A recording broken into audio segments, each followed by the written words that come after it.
Hello and welcome here to Talk FCB. And yes, we are because again, we are back on the channel, and again we are talking about a Barcelona performance in Europe, on the biggest stage, in the biggest competition, with another embarrassing defeat. We hadn't lost at home in the Champions League since May 2013, and it looked very, very unlikely tonight that we could actually give up top spot in this group. But I tell you what, this group of players, this team right here, they're always trying to do better. They are always trying to surprise us. And tonight, they went one better. They lost at home. They gave up first place, which means in the next round, we could be up against Bayern, Man City. Oh, bring it on. We are not at all ready for any of that. And of course, guys, given the big match, given the big occasion, today's video is indeed coming to you courtesy of the OneFootball app. If you do want to keep updated with the Champions League draw, if you want to see who we draw in the next round, all of that excitement, it is to come, but you can get that down below.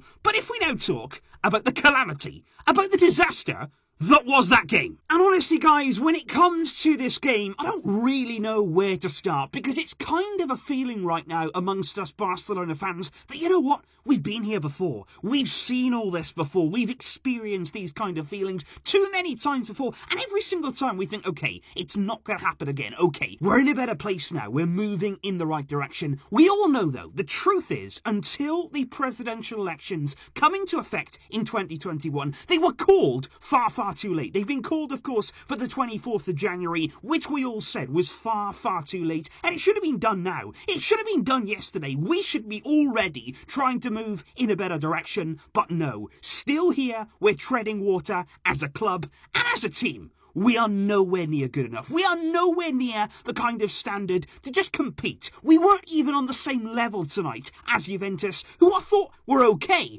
but they weren't world beaters. This is not a Bayern Munich team. Juve are still a team this season in transition. They didn't do anything tonight that was absolutely extraordinary, yet they still won with ease by 3-0. They still ran rings around us. They worked harder than us. They finished better than us. And ultimately, they deserved in the end to be top of this group, which leaves Barca and Ronald Koeman in so much trouble. Because I think when you look here at the starting lineup that Koeman chose coming into this game, I don't think in particular it was a bad team that he put out. I don't think there was necessarily a disaster of a lineup. There was a few things maybe that wasn't exactly as we expected. Trincao came in there on the right-hand side, Pedri to the left. There was no Martin Braithwaite in the starting lineup, with Messi starting in behind Griezmann and Araujo partnering Longley at centre-back. And I think overall in that first half, what we really lacked, again, as we've said all season, is a real presence there in that final third. There was so many moments there in behind Juventus whereby there was just no number 9. There was nobody there waiting to gobble up the kind of chances that you need to in this kind of game. And I think Koeman realised his mistake at half-time, bringing on Martin Braithwaite for Trincao, who was pretty ineffective once again. But like I say, it's not really here about a mistake in the lineup. It's not really about the fact here that we didn't do something right. There was a few mistakes in the game. Of course, you can look at the referee. I think the first penalty on Ronaldo, it was dubious. It was a very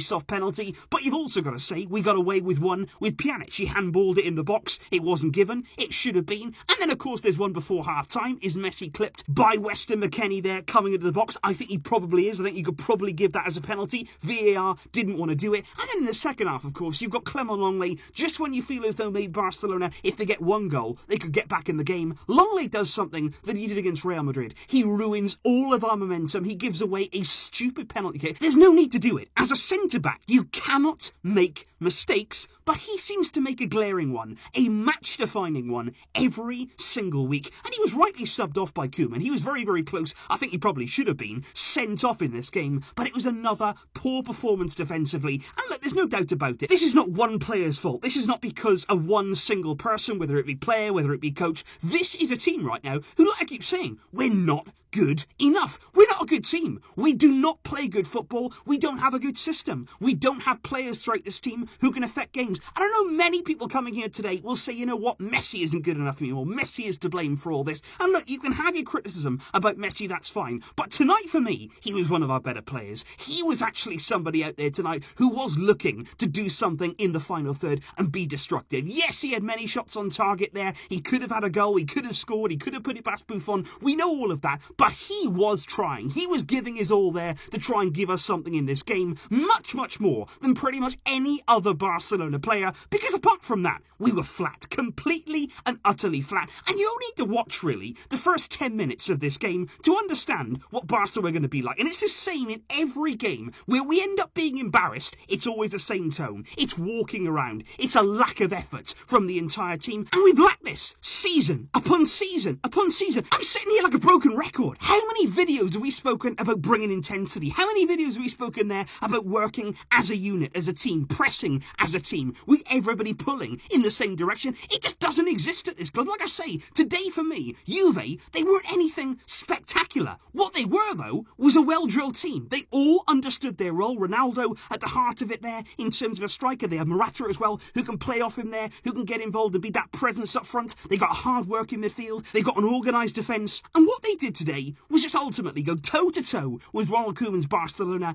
and just beat us in every single aspect. And you just got to wonder, how many more times is it going to happen? How many more times are we going to allow it to happen? Because we just sit back every single game where we go behind. It's like, you know what? We've lost now. There's no chance of coming back. We're not going to make a comeback. Never at any point in this game did it feel, you know what? We could still get something. We're still fighting. We still want this. They don't. They honestly, a group of players out there who just don't care. They don't really bothered about winning a game. They're not really bothered about playing for the shirt. And it's just so sad that we've got into a situation here, as great a club, as prestigious a club as Barcelona is. We shouldn't be like this. It should not be like this. Season upon season, we want to enjoy our football. We want to enjoy watching our team. We want to take pride in supporting our team.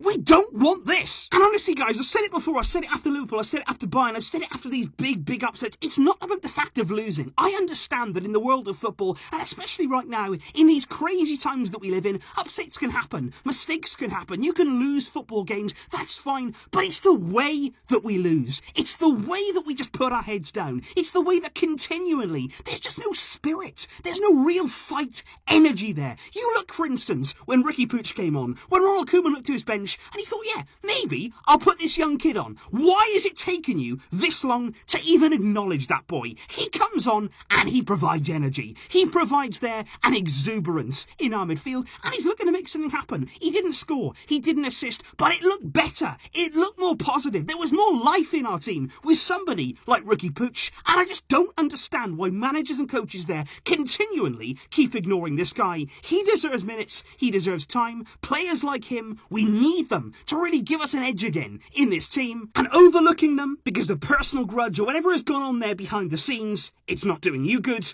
And of course, no question about it, there's big pressure and huge question marks over Ronald Koeman. But that, of course, is the point right now, guys. The fact of the matter is, Ronald Koeman is probably not going to be sacked. I don't know even if the management committee can sack him. I don't know if they have that authority to make that kind of decision. And I think we've always felt as though Ronald Koeman, he's going to be in a job, he's going to get an opportunity right up until that new board come in. When they come in, I think he's gone. I think the reality is, especially if it's somebody there like Victor Font, Koeman is going to be no more. We are going to have a new coach. Hopefully we're going to have a new lease of life, a new direction. But like I keep saying, we're waiting and waiting. It seems as though we've been waiting for ages. First of all, we were waiting for managers to be sacked. Then we were waiting, of course, for Bartomeu to finally leave the club, to move on. Now we're waiting for that next step coming in January. It is nearly here. But of course, it's not come soon enough for a game like this, where again, all of our flaws, all of our failures, they're right there in front of us,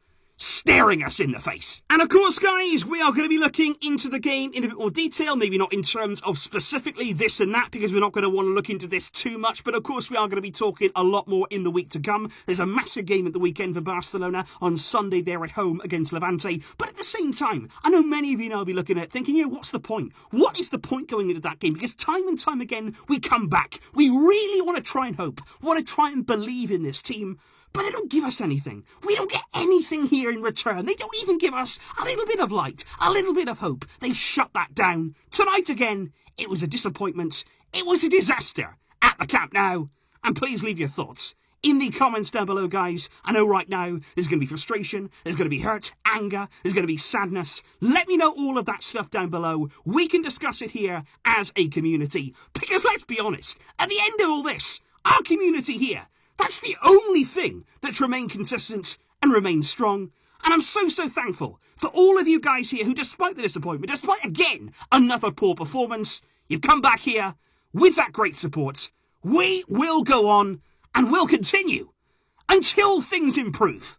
I'll see you soon, guys. Thanks again for watching. And I'm sorry again about tonight. But until next time, as always, Visca el Barça.